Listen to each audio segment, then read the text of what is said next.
What's up, everybody? Welcome to another episode of the JCA Sports Podcast. I am Eric Avila, a very depressed, very sad Chicago sports fan. Yes, that's who I am. That's me. That's legitimately me.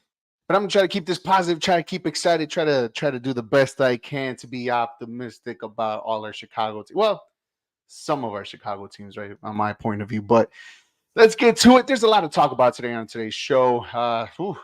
Bears this week. Can the Bears finally get a win against the winless Broncos? Did the Cubs shoot themselves in the foot yesterday in making the playoffs? But let's get right into it, guys. I mean, I could say what else is on the show, but I think this is the big one that came out today in today's news, and that's Dame Dollar.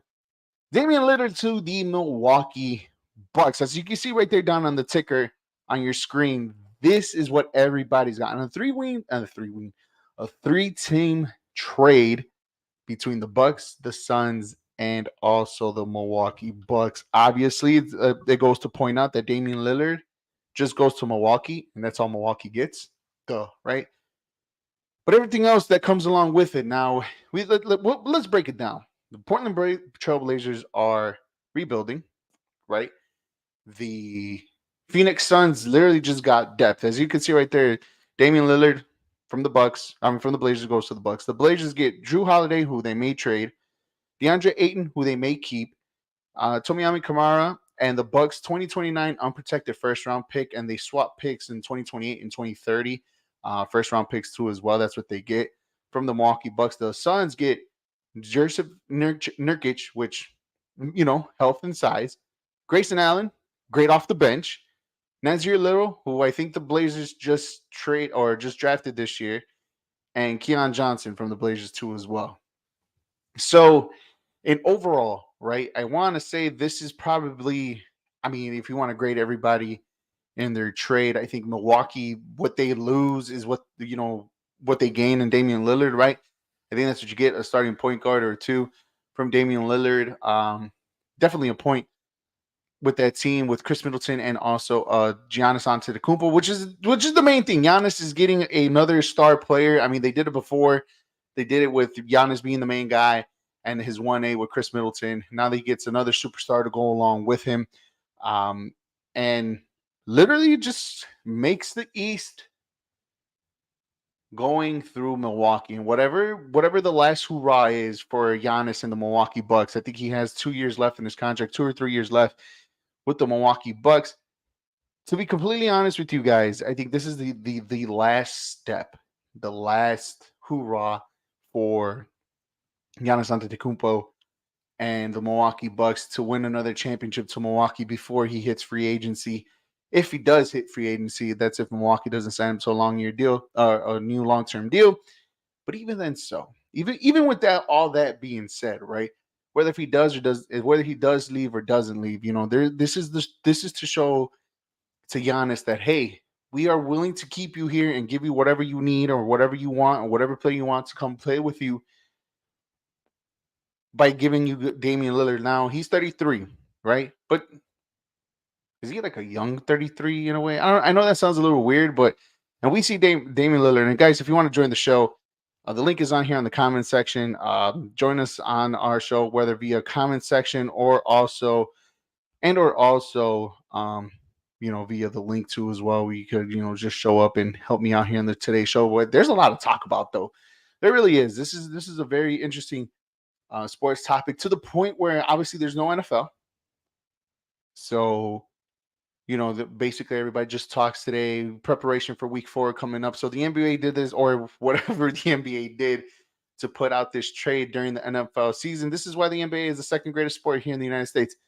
For that reason only, because when they make noise, and their players are also well respected too as well. So it goes without saying. But back to the trade, let's go. Like I said, Damian Lillard to the Milwaukee Bucks. I think it makes the Milwaukee Bucks the favorite coming out of the East. I think they solidified not beating, right? Let me not just say beating, but they make the East a lot more tougher with the 76ers in hand, with the Boston Celtics, whatever you get out of Cleveland. Miami Heat will always be, a nail right there for you guys to step on. And and everybody else that comes along with it. I can't even think of on top of my head who else is in the East that could probably compete outside of those four teams that I just mentioned. But you're also getting an opportunity to, make another run, another championship run with Giannis and company for the Milwaukee Bucks. Now let's go to let's go to the Suns, the Phoenix Suns, and I think that's an interesting one because what they have out there in Phoenix, right, with Devin Booker and Kevin Durant. What they lacked last season is what they got with these players. They got depth. I mean, obviously they got rid of DeAndre Ayton. They sent him out to Portland, which was a big thing last season too, as well. Maybe a season and a half, probably even two. That he was probably a liability on that team. That they didn't. He wanted the ball a lot more. He didn't get in. Like he was very restricted on what he was going to do. So they took that part out, and they got another big man that could probably do just as much as DeAndre Ayton, probably a little bit more with a little bit of shooting from the outside in Nurkic. So I think that's an upgrade for that team. Plus, also they what they got too is they got depth. They got depth in that bench that kind of you've seen it towards the playoffs. Like they kind of lacked, and they kind of burned down throughout the whole entire season last year. So now you can mix in with Grayson Allen. Obviously, you're bringing in more toughness. Keon Johnson and Little too as well. They're two players that I'm sorry. Yeah. They're bringing more depth for this team, and then making the Suns kind of a little bit more tougher in a West that is not as wide open, but is it brings a more competitive tuneness out. Obviously, you still have Golden State there. If the Lakers stay healthy, the Lakers are and will be in the conversation because of LeBron, AD, and everybody else in that squad. You kind of make the Portland Trailblazers a little weaker, but you also, the Suns also fit in there. Memphis, whatever Memphis can bring in. Obviously, they got the defending champions in the Denver Nuggets and Nikola Jokic over there too as well. So they bring the competitiveness to the Western Conference, and also makes them not the favorite out of the West, but makes them kind of up there in the conversation of a team to make the Western Conference Finals and even the NBA Finals too as well. So the Phoenix Suns did an amazing job in getting more to that team to what they can get, and plus to get rid of a so-called headache. I don't want to say it's a headache, but to them it was a headache in DeAndre Ayton and what he brought to the team. And now they brought in Nurkic, who can shoot the ball a little bit and who can also do the same thing as DeAndre Ayton inside. And Portland, they're rebuilding. They are. They got DeAndre Ayton. They got a young big man who you could probably build around if you want to build around him, right? Drew Holiday, that you may or may not, trade at the trade deadline or even before the season starts. See what you could get out of him because he's a bona fide a veteran, of a great player for your team too as well that could bring that into you. And obviously you got picks coming through too as well. I mean, obviously they're in the next 5 years, so 29, 28 and 30. But it's a team that's rebuilding, and knowing that Damian Lillard just played their hand. I mean, that's what Damian did. Damian did the best he can. He wanted to get out of the worst situation possible. It looked like the Trailblazers weren't going to go anywhere, or he felt like they weren't going to go anywhere. He felt like he did all he could, to give this team an opportunity to compete, to win. But they really didn't do anything for him. One Western Conference appearance, if I'm not mistaken, no NBA Finals appearance.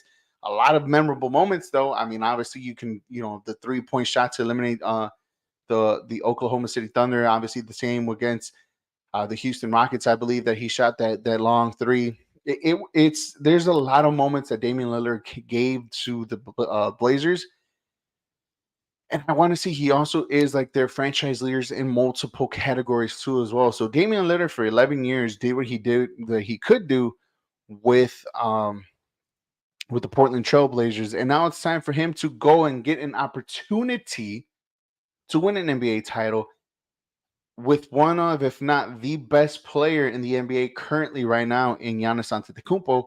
I'm joining with the Milwaukee Bucks over here in the East. And unfortunately for us Bulls fans, unfortunately, we get to see him 4 times a year next year because unfortunately is the big good word. And man, I could go in on this one too as well. They didn't do anything. There was no topic of conversation. The Chicago Bulls, yes, there was rumblings and noise and posts here and there of Damian Lillard, giving up, or the Bulls giving up Zach Patrick Kobe and a first-round pick for Damian Lillard simply because they got the in cahoots with with DeRozan and Lillard being with the same agency. But even within so, man, this is why I have a strong, what's the right word I'm looking for? Right? Strong unlikeness, a strong opinion about the Chicago Bulls, simply because they don't do this. They do not do this. This is not in their repertoire whatsoever. Like, this is an opportunity for the Bulls to make themselves noticeable in the NBA, making some noise in the NBA. Now, granted, 3 years ago, when they got Lonzo, DeMar DeRozan, and all that, it was nice and cute, and it was a nice, good team built around them. But after the injury of Lonzo Ball, nothing has been the same. Everything has been what has been in Chicago basketball since Derrick Rose ACL injury, and even before that, after the Jordan era here with the Chicago Bulls. A lot of mediocrity, a lot of losing seasons, and a lot of decent players making a name for themselves, but not making the Chicago Bulls great, or not making the Bulls better, or taking them to the next step with the player that they have, or they just really can't develop the players, or they really can't build the team once they do have the players to take them to the next level. So the question again, obviously, outside of the Damian Lillard getting traded to Milwaukee Bucks here on the JCA Sports Podcast, guys, make sure you follow us on all our social media platforms: Facebook, YouTube, Twitter, Twitch, Instagram, and TikTok under the Star 6 Media Productions. Why didn't the Chicago Bulls pull the trigger on Damian Lillard? Well, let's think about it. Let's talk about this, right? What can the Bulls offer? Who can the Bulls offer for a 33-year-old superstar in Damian Lillard? Now, yes, I said superstar because I do believe Damian Lillard is a top 10, arguably top 10 player, top 15 in that conversation, depending how you want to look at it. But definitely, but definitely in the top 10 in conversation of one of the best NBA players in the game today, right? Obviously, one of the top point guards in the game in the NBA right now, too, as well. So, what was offered on the table? Well, Zach LaVine, 27, right? Kobe White, 23. Patrick Williams, 21. I believe Patrick Williams is that young. So, you're giving three young superstars, or not, hold on, let me rephrase that. Three young basketball players in Zach LaVine, Kobe White, and Patrick Williams that you can kind of sort of build around and still make them your core and still make them your NBA team and build around them better than what the Chicago Bulls did. For Damian Lillard, that, DeMar DeRozan is here in his mid-30s, with Damian Lillard, who's also going to be in his mid-30s, giving them the one last opportunity to compete in the Eastern Conference, to where they have to go against Giannis if they didn't trade him to Milwaukee.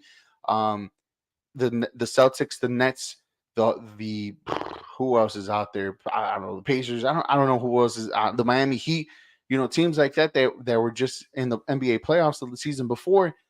Now you give the Bulls the opportunity, and you also give them the respect and the kind of like, oh, look what the Bulls are doing here. I mean, they got a superstar in Damian Lillard, and they got a mid superstar or a mid star or an all star in DeMar DeRozan, along with whoever was left over, Alex Caruso and the gang that they have right there. Like, it's possible that the Chicago Bulls can be that team to, let's keep an eye on the Chicago Bulls, make some smart moves here and there. But here's the thing. The Chicago Bulls are not that smart. I don't know what AK is here. Arturo Carsonovis, I don't know what he is. Mark Eversley, I don't know. Mark Eversley, I don't know what he's doing here. I don't know what the idea was. But again, once again, we see topics on here. We see, or we go on social media and we see on fan pages, on Bulls fan pages, like, oh, Damian Lillard can go to the Chicago Bulls if we trade Zach LaVine, if we trade, Kobe White and Patrick Williams, and maybe a first round draft pick. I'm okay with that. I think that's the type of move where, like, okay, we are set to win now, and this is the last swing from AK to actually just swing it out of the ballpark and be like, you know what?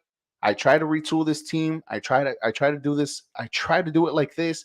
I made this move so I can compete right now and hopefully make an Eastern Conference final so I can salvage my job a little bit. And if it doesn't work, then you give me the opportunity to rebuild this team that I thought it was going to work. But no, we're still stuck with the same garbage that we still had last year. Point guard question marks, right? Zach LaVine overpaid. DeMar DeRozan a year older. There's nothing to improve this team. There's nothing to say that the Chicago Bulls are really that interesting to even compete in the Eastern Conference Finals. A team that barely made in that playoff game, that were minutes away from eliminating the team that made it to the NBA Finals in Miami Heat. But all for what? And this was the opportunity to say the Chicago Bulls are an interesting market for Damian Lillard to come here and put the Bulls kind of back on the map after a season and a half of full debacle, a full debacle of them not really being in the NBA conversation of being the teams in the playoffs. The Bulls only had a great half a season before Lonzo Ball got hurt. After that, it has been completely shit. It's been complete shit from the Chicago Bulls ever since Lonzo Ball went down. They still don't know what was wrong with him. They don't know what's wrong with him. I think they kind of figured out now what was wrong with, or what is wrong with him. And now he's rehabbing and having another surgery for the 17th time in the last 2.5 years that he's been here with the Chicago Bulls.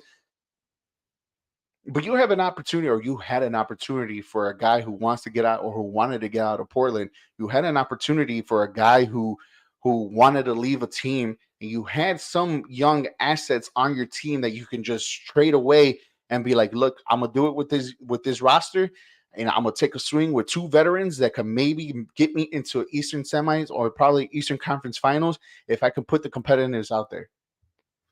That is what I was trying to look for. That's what I kind of wanted the Bulls to do, and they did it, and they failed. And now we're gonna be stuck in misery because guess who he came to? He came to the Milwaukee Bucks, who we face 3 to 4 times a year in our quote unquote division, the Central Division. And now we're going to see why a team that is not that high in the market in Milwaukee, that is another team that's going to be better than us. I mean, it already was better than us and is even 10 times better now that they got Damian Lillard along with Giannis Antetokounmpo. And now we're going to be stuck once again, rock bottom, with this same crap team that didn't even develop whatsoever under whatever circumstance Billy Donovan is. And we kept talking shit about them all season long, that there was no continuity, there was no offensive genius movement, there was nothing in this team, in the Chicago Bulls team. An opportunity to fix that with a superstar in Damian Lillard, and the Bulls didn't even do it. My boy Johnny P, who was on here on the comment section, I know he had to do with adult things. They won the trade. He's paired with a top 3 player who's already won a chip. Exactly. He did it on his own. I mean, if there's one credit that we want to give Giannis Antetokounmpo, is that he got drafted by the Milwaukee Bucks. He got better in his game. He took the team to a whole nother level. He won a championship with Milwaukee, and now he gets the opportunity to do that again, but this time with a superstar next to him. And it's not an A1. Like we always want to see a superstar with an A1. No, we're seeing a superstar with a superstar. A veteran superstar who's been there, done that, and has big game moments in Damian Lillard. The Milwaukee Bucks are the favorites in my eyes to win the championship this season. I'm marking it down right now on September 27th that the Milwaukee Bucks are the favorite to win the NBA championship. Don't care what any other team says or what can they do, unless if there's a hot team that hits a run at the end. I mean, the Denver Nuggets was a nice, cute story last season. Don't think they have enough to do it. And I don't think they have enough to beat what the Milwaukee Bucks, if healthy, can even take and beat them throughout there. John goes and saying, if I'm Dame, I would have picked the Bucks over the Bulls. Something to pair him with DeMar, but that's been there, done that with him. I mean, new city, new heights, Chicago. I get it. You know, it's a different market. It can also bring that tantalizing, like, you know, the free agents here and there, right? The little small moves that the Bulls can make with the cap space that they can still kind of have left over, because Damian Lillard comes with a big bankroll, right? We know that, right? You send one and you bring one. Is it as expensive as Zach? I don't know. I have to crunch the numbers. I want to say no. I think Zach LaVine's just a little bit more expensive than Damian Lillard. So you have a little money in your back pocket to go out there and structure your team perfectly for this team to fit in. But again, you're giving up Patrick Williams, you're giving up Kobe White, you're giving up Zach LaVine, you're giving up first-round draft picks for a superstar, a bona fide superstar who's been there, done that, although he's only been to a Western Conference Finals, but who's been there, done that with a team by himself. So at least you have that credibility towards him, or with him, or for him, bringing him to Chicago Bulls with DeMar DeRozan. But no. Now we have to see him with Giannis Antetokounmpo this season. And I promise you that this season is not going to go well, or is not even going to be good enough for our Chicago Bulls or for your Chicago Bulls. I mean, I'm saying my Chicago Bulls because I'm still a fan no matter what, no matter how much shit I talk about the Chicago Bulls, and rightfully so. Let's get this right. Rightfully so, deservedly so. Everything or anything that Jerry Reinsdorf touch, you have the right to talk shit because, I mean, yesterday just on Pass By, me and my girlfriend Lada, we were just changing the channels, and she said it. Her words, not mine. She wanted to laugh and want to watch the Sox game for a bit just to see how empty that stadium was, and it's kind of like it's starting to get there with all the Chicago teams. And there's a question for later on tonight that I have for you guys that I want you guys to answer. But that's what she said, and that's a Jerry Reinsdorf team. So just imagine what kind of a shit show the Chicago Bulls would be or can be if they can get to that level if no fans start showing up for the Chicago Bulls. It's just sad, man. It's sad. It is sad to see and it's sad to say, and it's sad to even think about it and read about it that the Chicago Bulls didn't even make an effort. And if they did, I still would have swung harder for Damian for Damian Lillard. Like he is one of the few NBA players that you go for it no matter the. And now 33, it's kind of up there, and I'll get the perspective, and I'll come down and I'll level with some of you guys who think like this, right? And I'm able to have an open discussion about it. But I get it. Damian Lillard is 33. DeMar DeRozan 35, 36. So you're talking about your superstar and your A1 is in their mid 30s. And you only have this small opening of a window to make a hit for it. But guess what? This small of a window is better than what the Chicago Bulls have right now. This small of a window is better than what they can build with the team that's or the roster that they have right now. Because this small of a window has an opportunity with two bona fide stars, a superstar and an all-star, and Damian Lillard and DeMar DeRozan, than whatever team we have out there. I said, now the Bulls are still going to charge us a lot. No, 100%, dude. 100%. And then that becomes, and that's because as Chicago fans, right? We love our teams. I'm just going to leave it like that. We love our teams. You already know what the situation is right here with the hoodie that I got on, just like the Bears. These guys make me want to drink. I didn't want to do this tonight on live, but I got me a nice little seltzer because I didn't think I was gonna drink. But damn, man, like these Chicago teams are just giving me a headache, man. They're just giving me a headache because it's true. It's legit true, guys. Like, and I guess I could just switch this up, right? Because I kind of want to save this to the ending, but I guess I can do this now simply because we're on this topic. But worst sports team in Chicago: Bulls, Bears, Sox, or Blackhawks. And there's a case for all of them right now at the moment. The Blackhawks have been shit for the last 3-4 years. Jack can help me out here from Star 6 if he wants to hop on, or you Blackhawks fans that are out there too as well. You guys can help me. But the Blackhawks haven't really done anything. Rightfully so. Salary cap. You can give me the reasons. You give me excuses. You can give me whatever you want to give me, and I understand 100% because with the NHL and their salary cap and the hard cap that it is, the moment you pay a player that high of a market or that high of a value, your handicap as much as you can.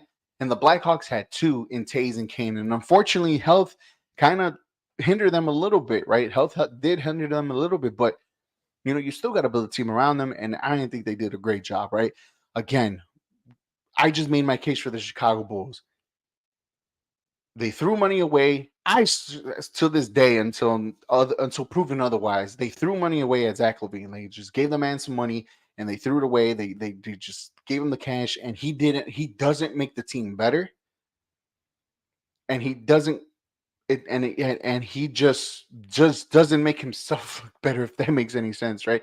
It's good to be the best player on a bad team, But then when you finally have decent players around you, you can tell by your limitations and your skills on how good of a team player you are. That Zach LaVine doesn't like being that team player. And I think he did get his feelings hurt a little bit that the attention was on DeMar DeRozan and his contract year. But DeMar DeRozan carried the team as much as he can, especially when Lonzo Ball went down, right? The Chicago White Sox, and John's right here too as well. John's the Chicago White Sox. He said the Sox, LOL, right? The Sox, again, another Jerry Reinsdorf team organization. Again, like I mentioned earlier, the Chicago White Sox, my girlfriend Laura, she wanted to see the game for 5 seconds because she wanted to laugh and how empty that stadium was yesterday and that beatdown that they got from the Diamondbacks. By the way, thank you for helping us out there, Sox. I appreciate it. But the it's hard for me to say correct and right words, but man, it's so fucking hard. It's so hard to cheer for this team, and I'm not even a Sox fan, but it's kind of like I feel the pain a little bit because the same owner owns the Bulls, and I feel that pain too as well. And then we go to the Chicago Bears, and the same bullshit that we spoke last week and on a Monday too as well, the same bullshit that the Chicago Bears are doing and running and being this organization from one GM, not the GM, not getting their coach, but they draft the quarterback and they go like it is a bunch of bullshit for the Chicago sports teams that it's tough and it's hard and it's complicated to root and complicated to comprehend what the hell our Chicago teams are ran by, right? It's complicated to even speak about it, even though we should without even swearing, but it's complicated to do so. And what we have from all these teams and what we have from all these from these owners is like they give us false hope to believe that these teams are great. There's a few seasons here and there from both teams, like or from all these teams, right? Obviously, the White Sox had the 2005 and harp on it like there's no tomorrow, right? But it is a flash lightning bottle. 2018 for us, for the Chicago Bears, a quick lightning, bottle from struck from lightning from a bottle, bro. Like we ride on that because now look what we've been getting for the last couple of years. Bullshit season after that, a bullshit walk-in dragging season into the playoffs the year after that, then a whole firing, then a new draft quarterback, then a new head coach, then a head coach that drafted a quarterback, then he got fired the year after that, right? And then we have to go back to 2010 from the last time that the Bears got into an actual competitive NFC title game and a playoff and a winning season on top of that too as well. You have the White Sox in 05, right? And that's probably it because they haven't been shit ever since, right? The Bulls had that little stretch, and I'm giving it that little stretch with Derrick Rose as my alarm goes off to talk to my oldest, which I'll call after the show. The Chicago Bulls had that little stretch where they had the rookie of the year, the MVP in Derrick Rose, but they couldn't build around him, and then he decides to tear. Well, not decide. Let me take that back. Then he tears his ACL, and then it's been a shit show after that ACL tear. The doctors say he could come back. The doctors say that he's ready to play. The doctors say this, but then his PR team, his brother, his whoever he was talking to, hold off. And that was kind of the beginning of where some Bulls fans were just like they took the Chicago pride off him just because he was from Chicago, kind of started like looking at him more as a basketball player than the kid from Inglewood. And that was what kind of started the whole Derrick Rose debacle. And as I was going on my little rant, John was on here, and I seen right here on my comments that he was going to. He says, it's the Sox last, then the Bears, then the Bulls, then the Blackhawks. So it'll be the Blackhawks. I guess it'll be the Sox is the worst team. Then second to last is the Bears. Then second, then the Bears, then the Bulls, then the Blackhawks at the fourth. As the fourth worst team in Chicago. He goes on saying the Bulls at least flirt with playoffs and have a good coach with all All-Star players, Lonzo being healthy and made them a way different team, and give props to their front office for mixing that up. Again, we ride on that because even seasons prior to that, the Jimmy Butler debacle with we're gonna get young and athletic, and then you give us Dwayne Wade and Rajon Rondo with Jimmy Butler on top of that, and like there's no young and athletic there. And even though that we didn't make playoffs in between those seasons before trading Derrick Rose and the Derrick Rose, Paul Gasol, Jimmy Butler getting eliminated by LeBron James in their championship year, Like we get it. Like there's times and periods and moments for the Chicago Bulls that they actually gave us some type of success in making into the playoffs, but it still wasn't enough.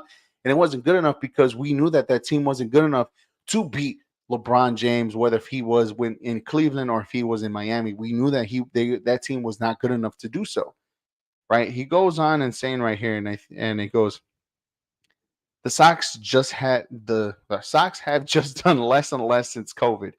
Um, and are hanging by a thread with the core that can't stay healthy. Empty stadium doesn't mean shit to Jerry, which is pathetic and disrespectful to the fans, to be honest. And 100% agree with you.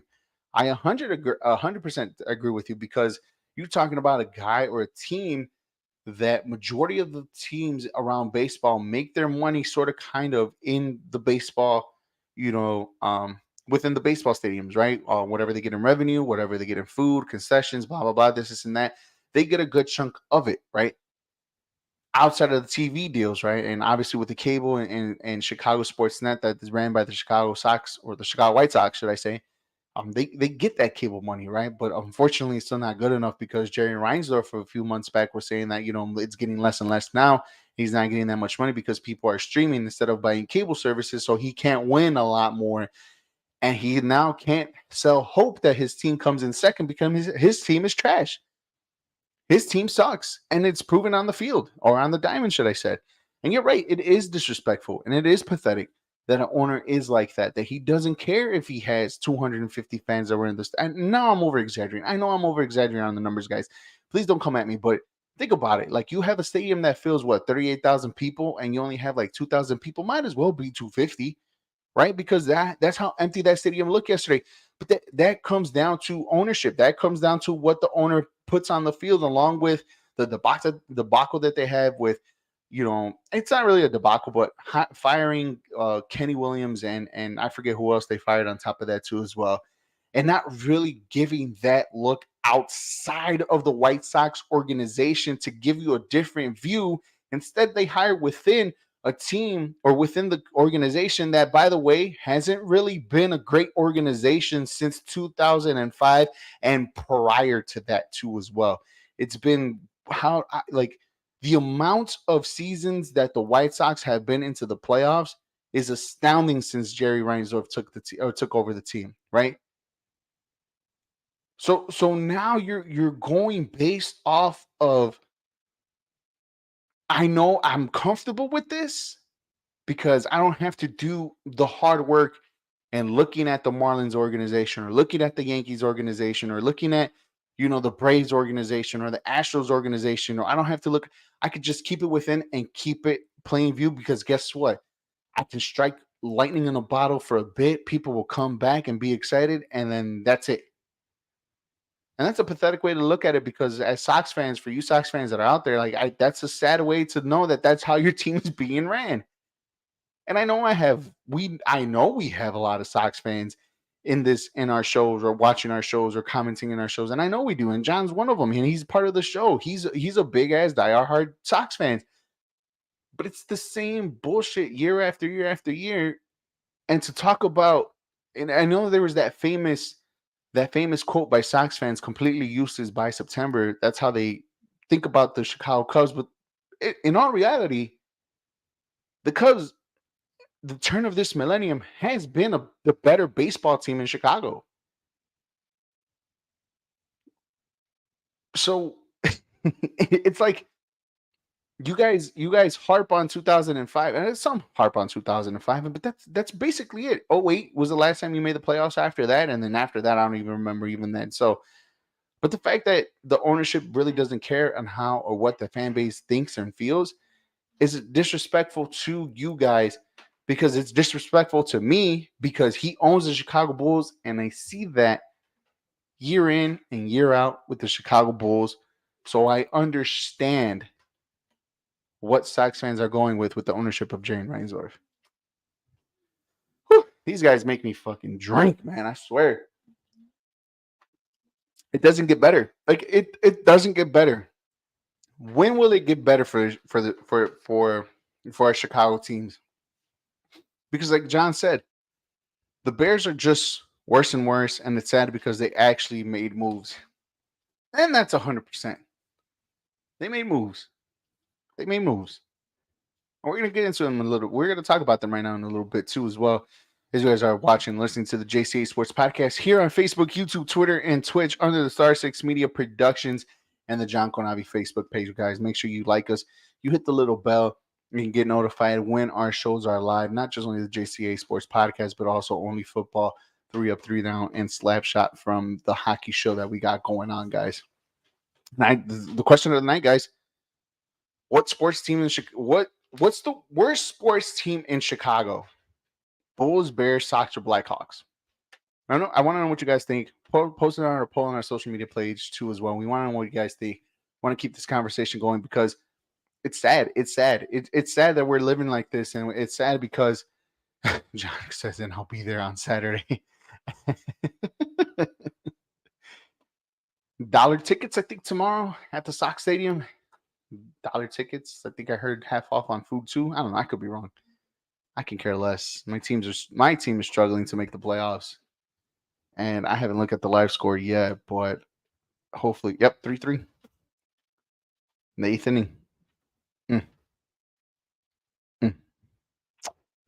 Yep, struggling. Yesterday was a blow to. I think yesterday was the blow for our playoff chances in the Suzuki error. Honestly, I think when you just know, when you feel that, when you just see something and like, yep, there goes our chances. That's what it was yesterday with Suzuki in the 6-0.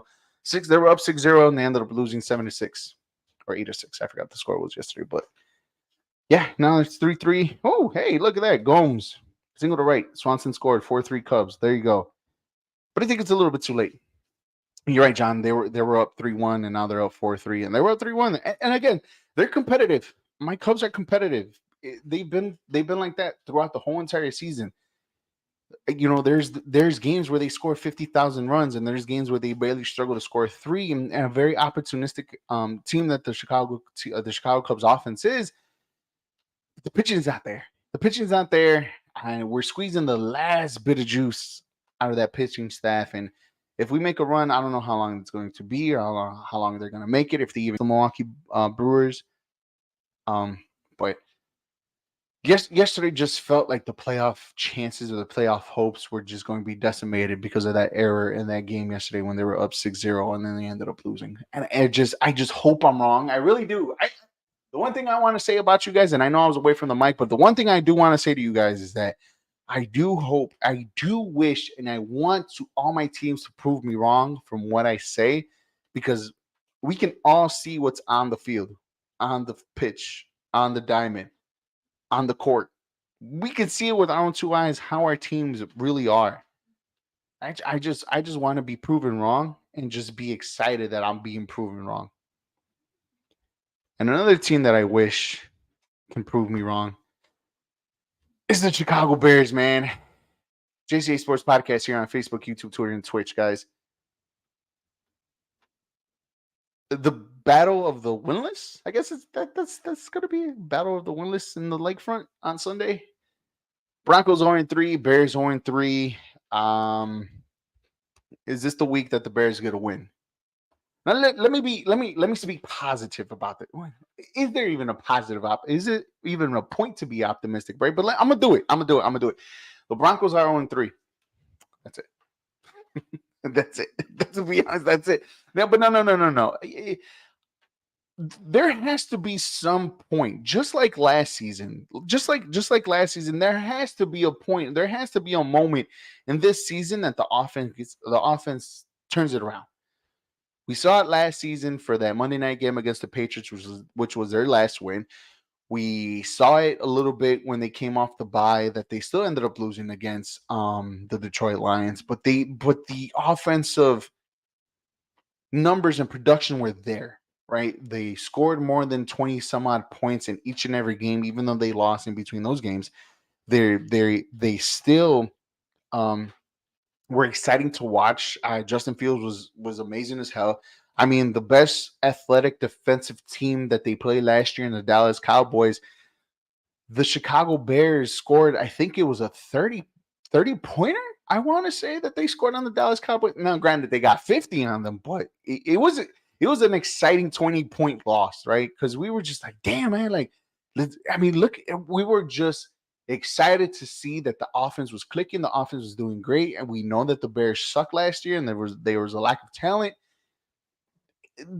There's a part of me, there's plays throughout each and every game so far in the first 3 games that makes me hopeful that the offense will get it right eventually, and Justin Fields will just just get it. It'll just click and it'll just hit, and the Bears will just take off after that. And John says, and this and to be honest, I think this was going to be a next question. I think this is going to be a topic of conversation for next week for sure. This is honestly, if the Bears don't win this weekend, they'll probably go winless all season and probably break the record of the most losses on a franchise, right? I think the Lions hold it with 23 or tied for it or something like that. I have to look it up. But it's getting there. I mean, they broke their franchise record already. You know, they lost 13. They broke it with 12. 12 was a franchise record. Now it's 13. Now it's, and it'll accumulate to 14 if they don't win this weekend. And the fact of the matter is, I think the Bears are going on a year without winning at Soldier Field, because remember, their last win at home, was it the 49ers at home? Somebody fact check that for me, but I want to say I think the Bears are over a year since they haven't won at Soldier Field, to be honest with you, because their last win was in New England. That was their last win on the road. John goes, how the fuck was Fields so electric at the end of the season last year? In the middle toward the end, John. Middle to the end. But you're right. I get what you're going. I get where you're going. And he looks like one of the worst quarterbacks this organization has ever had. I mean, Sexy Rexy did take us to the Super Bowl, but he was pretty bad. There was a lot of quarterbacks bad before them, too, as well. He goes on and saying, if the Bears don't win by Halloween, I'll burn my Fields jersey. For Dia de los Muertos.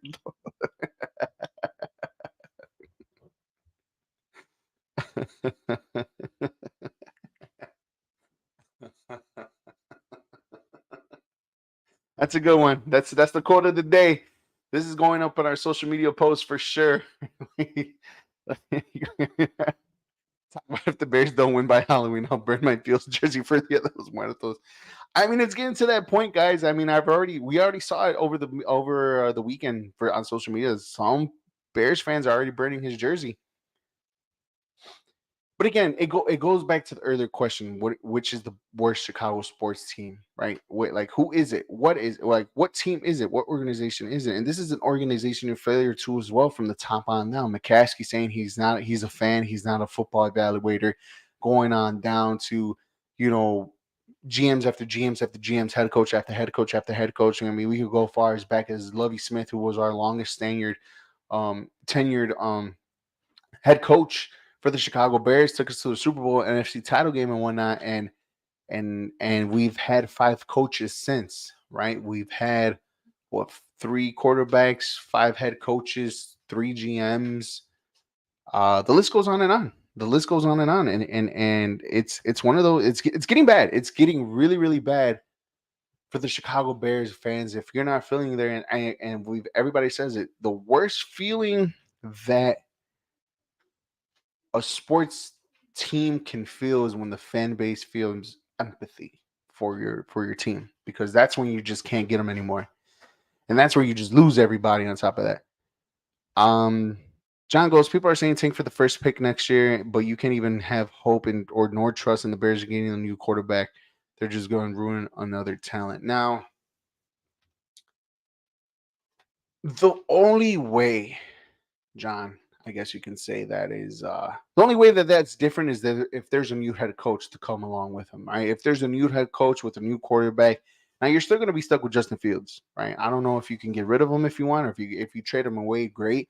I think that's when you're going to start brand new. But if you bring a new head coach along with a new quarterback, it's different, right?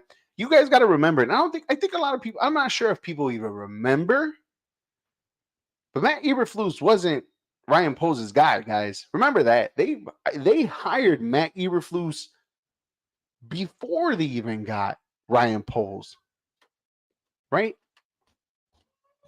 That's another perspective right there. That's another Bears move right there. They got a head coach before they got the GM. And oh, by the way, they also got the GM and the head coach before they even got a president for their organization. All right. So they didn't even follow down the line that you hire the president hires the GM hires the head coach. No, they did that ass backwards, literally ass backwards. And so now we're just waiting whether or not Ryan Poles. I mean, Ryan Poles is still going to get another bite of the apple, right? I think that's common sense, right? I think Kevin Warren's going to give Ryan Poles another opportunity to fix this because again, we get this situation where Ryan Poles wasn't married to Justin, or they weren't married. He just got him just like how, or kept him, or inherited him, just like Matt Nagy inherited Mitchell Trubisky, right? He inherited from Matt Nagy, who drafted him, and Eberflus and Poles inherited Justin Fields. So again, it goes the same cycle, the same circle of life for the Chicago Bears on why we're such a shit ass organization and why this organization doesn't have any common sense. The one thing that's even giving me a little bit more hope is the fact that there's a president that may, hopefully, I think, knows what he's doing because he was with the Rams when they won the Super Bowl. He was with the Minnesota Vikings when they were building the stadium. And he was the commissioner of the Big Ten, which is like one of the biggest conferences of all college footballs. That is just like the glimmer of hope and the light at the end of the tunnel that I'm walking in as a Bears fan right now, to see that hopefully this can work for the Chicago Bears. John goes insane outside of that. Trade Fields and he'll thrive on another team. 100%. 110%, because like I said, I see Justin Fields I was about to say kid, but I see Justin Fields, and there are moments of wow that Justin Fields had that I know he can be a good quarterback in the NFL. And I know that as my baby's making an appearance by crying. And I know that, and I feel it, and that's the sad part about it, because it kind of happens every single time any Chicago team trades a good player, a decent player, he thrives. Alshon Jeffrey won a Super Bowl with the Eagles the moment that they traded him away, right? Leonard Floyd, I guess, had some successful and won a Super Bowl with the Rams, right, when he left. Bobby Portis left the Chicago Bulls and ended up becoming an NBA champion with the Milwaukee Bucks, right? I mean, the list goes. I mean, I think you can even continue and go even further down, right? If you could literally find at the bottom of this barrel like of players that became successful after leaving any of the Chicago team's organization, like it's just, I mean, Kyle Schwarber went to the World Series with the Philadelphia Phillies. Like, there you go. I mean, there's many things, many players that left Chicago to another team and made an impact on other teams. Poles is safe because he fucking cooked this off season, but his chef ain't getting the job done. And like you said, it's not a chef he picked. Yes, chef. Behind chef, 100%. I got you. You're absolutely right. This is an opportunity for Ryan Poles. Yes, he cooked. Yes, he got Justin Fields the weapons, and now you can tell that it's not Ryan Poles. Ryan Poles did enough. I'm not saying he fixed the whole entire thing. I said he did enough to make this team better than last year. He did enough to give Justin Fields the opportunity to become better. He drafted a tackle. He got some offensive linemen to help. He got a wide receiver number one. Right? He did enough for him to succeed. There's still help on the defensive side of the ball, but Matt Eberflus, being a defensive coordinator, defensive-minded coach, should know how to scheme a game plan for less talent to even still be somewhat respectable in being a decent defense. Yes, you're missing talent. Yes, you're missing edge rushers. Yes, you're missing you getting to the quarterback. Yes, they're one of the worst teams at getting at the quarterback. But I am a believer that if you're a professional player, you can do things. And I know you're facing against another professional player too as well on the other side. But I feel like if you're good enough in the NFL, you're good enough to do your job, and you're good enough to at least do what you are known for to do. So I think I messed that one up. But If you're known to do something on your side of the ball, do it. If it's just pressure the quarterback so somebody else can become successful. But guess what? You were the reason why. But we don't see it on the defense. We don't see it in the. We damn for sure have not seen it in the offense. I don't even think that the Bears even do on offense, motion to see what's on the other side. If there's a dude following him that's man to man, if they're just shifting because it's zone, right? And then you'll know after that it's zone. Then you read after that if it's a 2 safety high, if it's 1 safety high, if they're crashing the box. Like I don't even know if they're even smart enough to even do something like that. And that's what's pissing me off. At least Nagy has some razzle dazzle. Fuck. And Nagy just put a 40 piece on us the last week. Like it's amazing. And yes, he has Patrick Mahomes. Whatever you guys are gonna say, yes, he has Patrick Mahomes. And that's fine. But what I'm saying is, even with Mitchell Trubisky, he had some razzle dazzle. He had some movement. Mitchell Trubisky just couldn't read the defense. Mitchell Trubisky didn't know if it was man until last minute, but he knew it was man because Matt Nagy sent a lot of players in motion. And the one thing I give Mitchell Trubisky credit for is that he at least knew when it was man, and he thrived a little bit better when it was man. It was just the zone coverage that Mitchell Trubisky cannot do, and his throws were always wonky. That's why he had the 6 touchdown performance against the Tampa Bay Buccaneers when they were shit. And he had another game where he scored another 5 touchdowns because the team played man defense and they were shit. But at least Mitchell knew. Justin Fields doesn't know, and I don't think. And I'm gonna count this weekend. This weekend, I'm gonna see how many times the Bears go in motion on their offensive line or on their offensive side of the ball. And I'm going to see if they even do that so often, just to see if it helps Justin Fields or not. John over here says, non-biased thought here, because y'all know I'm a Swiftie. But thank God Taylor was there to distract the world from how horrible the Bears played. That shit was a preseason game for the Chiefs. I mean, homecoming game, JV versus varsity. You're talking about a team in the Premier League against a team in like the 4th division, team in La Liga. Like I could go on and on and on and on and for all these references of what the Chiefs versus the Bears was, and you're right. It's sad. We are in a hole that we're trying to dig out of, but every time we, for some reason, instead of digging up to get out, we're still digging down, thinking that we can go up. I guess they haven't watched Holes. I don't know, man. I don't know. I know I tried. I said I was gonna be optimistic, but my only optimism is that the Bears and the Broncos are winless, and that's the only way that the Bears have a shot. It's a big week, man. It's a big week for the Chicago Bears. It's a big week for Justin Fields. It's a big week for Matt Eberflus. It's a big week for everybody on that coaching staff. And it's not Ryan Pose's big week because he organized the team. But again, like I said earlier, Matt Eberflus wasn't his guy. Neither was Justin Fields. So it's kind of like it's kind of like, like he's safe. He gets another bite at that apple, and we're going to see what we're going to see next week. And I think if the Bears lose, depending if they lose like last week, all hell's going to break loose in Chicago. I think so. I mean, the question said if the Bears lose, would all hell break loose in Chicago? Hell yeah, it will. If they lose to the Denver Broncos, who got 70-pieced by the best offense in the NFL and the Miami Dolphins, who are, by the way, favorite to come in after getting 70-pieced to Chicago and is favorite to beat you in your own stadium. And if you lose in the same fashion that you lost last week against the Kansas City Chiefs, there is no excuse.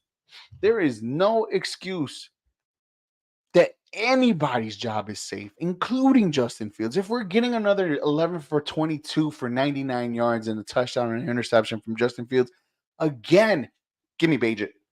Fuck, give me Peterman. Hell, call Colin Kaepernick. Give me Carson Wentz at least. Call Matt Ryan if he wants to come back. And I love Justin Fields. I want to give this kid a chance and an opportunity because I do see it week in and week out, but it's just I don't know if it's him or if it's the coaching staff for some godforsaken reason lost faith in him because he can't pass in the pocket. Well, why don't you just slowly bring that in instead of forcing it in? But that's just me.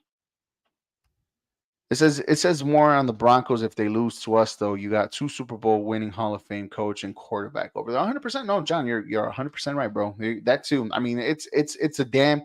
I mean, both teams. It just depends. I mean, if the Broncos just lose to the Bears, if the Broncos just lose to the Bears, I think that's just a debacle over there in Denver, right? And I think the Bears, even if they lose against the Broncos in a tight fashion, I don't think it will be that bad. I think if they get blown out again by the Broncos, who are winless, I think that's when just chaos will commence for here in Chicago. Jake Cuddy looking like the GOAT. I'm sorry, sexy. Yeah, I mean, I was about to say something stupid and off topic, but Rex Grossman did take us to the Super Bowl. But stats wise, I mean, yeah, Jay Cuddy, our buddy John. He's the best quarterback that the Chicago Bears have had, passing record wise at least. I mean, I think he beat Sid Luckman, but still no 4,000 yards passing. The king of mediocre, 46 and 46 as his record as the Chicago Bears quarterback. Mediocre as it can be, but guess what? That's what the Bears are. They're mediocre, and they had a mediocre quarterback who was their best quarterback in their franchise in Jay Cutler. I hate Chicago teams. I really do, but I love them. It's a toxic relationship. If there's anything toxic in my life is rooting for these damn sports teams. I swear. I swear. Thank God I have another love for another sport across the pond and under and below the border of the United States. To be honest with you, my teams. Oh my God, Kings are mediocre, just like his ex-wife. John, I miss you. I know you're at work, bro, but you on fire with the comments, bro. I promise you, I'm gonna find this clip when you just said about where was it? Where was it? Where was it? Where was it? Oh, what you just said that made me laugh. Damn it, I can't find it, but I'm gonna find it. I'm gonna find it. I promise you, I'm gonna find it. Oh yeah, then I'll be at the game. No, no, no, no, no, no. I'm gonna find it. I'm gonna find it. I promise you, I'm gonna find it. I forgot what it was that you said, bro. Oh my God. Oh, I think I laughed at it. Oh yeah, if the Bears don't win by Halloween, Baker Mayfield's jersey for Dia de los Muertos. Yeah, I mean, I'm right with you. Chicago teams. God, guys. Make sure you guys tune into Big League Chicago on Monday to get our reaction from the Bears Broncos on Sunday. And we will see on Monday that if the Chicago Cubs did make the playoffs by Monday for our next show at Big League Chicago. If they did, what are the expectations? If they didn't, the question of that day is: was it a successful season for the Chicago Cubs, even if they didn't make the playoffs? Right, that would be the question of the day for sure. I already giving you a topic for that day. Um, and yeah, just reaction for the game week 4 against the Broncos. See if the Bears can finally get a win, or if the losing streak goes to 14. He said, "We'll do it in your backyard. Make s'mores." Burn that jersey, or the s'mores will taste like shit, just like the organization. But whatever, bro. Whatever. I mean, I'm down. I have a fire pit here too as well. So this has been the episode of the JCA Sports Podcast here on Facebook, YouTube, Twitter, and Twitch under the Star 6 Media Production, and also the John Konavi Facebook page too as well, guys. Make sure you follow us on our social media platforms on Facebook, on YouTube, on Twitter, on Twitch, on Instagram, and also on TikTok. We will be posting videos, little shorts of our podcast throughout all our social media social media platforms, and everything else to go along with the week 2 as well. Please join us on Monday for Big League Chicago for our reaction for week 4, and also our reaction for the Cubs, whether or not they did or did not, whether or not they made the playoffs. So we'll be live again on Monday. Guys, good luck. Toast of the night is my sanity that I still kept for being a Chicago sports fan. That's the toast of the night. I promise you, hopefully we will get better at this. The Cubs are in extras, and Ian Happ have made it 5-4. Man, the Cubs are in extras. The stress, guys, the stress. So thank you, guys. Thank you, John. Thank you, everybody, for watching and tuning in. We appreciate you guys. I appreciate you guys for sure, as I wrote this show solo, sort of, kind of, with John in the background. For myself, Eric Avila, the depressed Chicago sports fan, I will see you guys on Monday. Good luck this week with your fantasy football teams and your gambling and everything just like that. Go Bears. Let's just hope and pray for a week, guys. For a week, for a win, guys. Just one, just one. We will see you guys next week. Hasta luego, fam.